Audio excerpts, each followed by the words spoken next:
So the question always comes up, how do the frequencies actually work?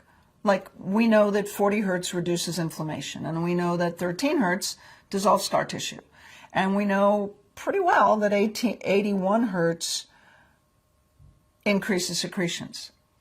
But how do they do that?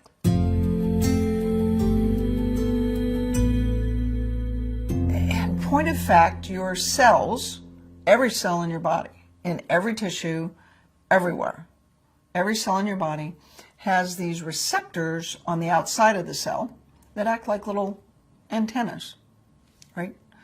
And those antennas are connected on the inside to the genes.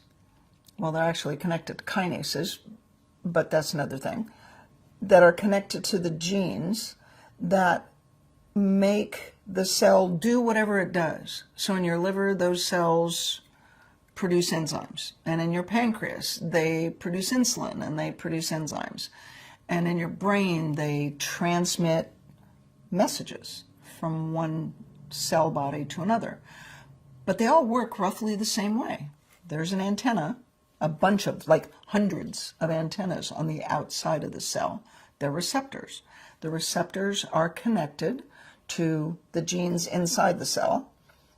Those genes create the substances that the cell creates.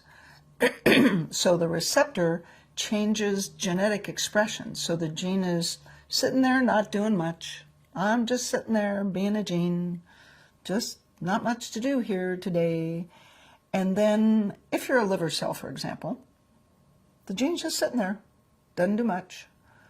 But when you, let's say, take a sip of wine, alcohol is a chemical that has to be metabolized by your liver. So this liver cell that's sitting there going, alcohol comes by, lands on this receptor, and says, okay, your job, this cell, has as its job to detoxify or take apart alcohol. Because if you don't, the alcohol sticks around, it creates damage, it's not a good thing. So the alcohol lands on the receptor, that goes in, it changes the internal machinery of the cell, it wakes up the part of the gene that says, whoa, I have to create an enzyme that will detoxify alcohol, right? And so this receptor changes what the cell does for a living, turns the genes on, makes the cell work. And the alcohol lands on the receptor kind of like a key in a lock. You know, if you're going to unlock your car door, you put the key in, turn it from on to off, off to on. That's how these receptors work. It's like a key in a lock, okay? Let's say you take a medication. We'll just say Advil because it's easy. The Advil lands on this receptor, once again, like a key in a lock. And this cell, for example, is responding to things in the environment that turned it on that say, whoa, we need to create inflammation. So now you've got some joint pain, you've got a little arthritis, and the reason you have the inflammation is this cell has been turned on by something in the environment that tells the cell, make inflammation, make, they're called prostaglandins, make these chemicals that create inflammation. It's key in a lock. Something landed in this receptor, turned it on, and it makes the cell create inflammatory products. It's a key in a lock. We talked about 40 hertz being able to reduce inflammation. The data that we have and the experiences that we've had in 20 years with FSM and all of the animal data and the human data that we have, the only thing that makes any sense is that the frequencies are actually working sort of like your key fob, right?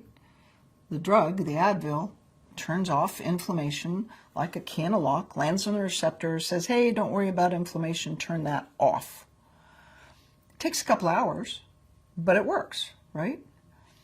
The frequencies act like your key fob, turning the lock, changing the receptor instantly to turn that inflammation off with a signal.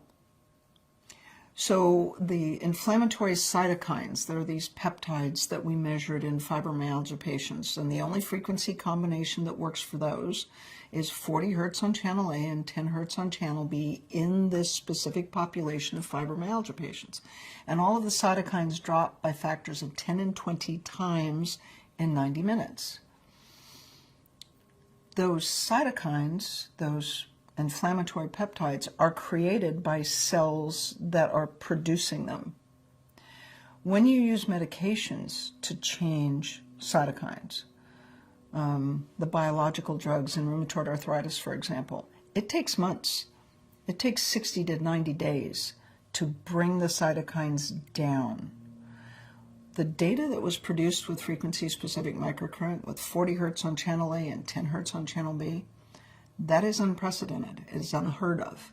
There is no earthly way. There is no way, no other way, to reduce inflammatory cytokines by factors of 20 times or 10 times in 90 minutes.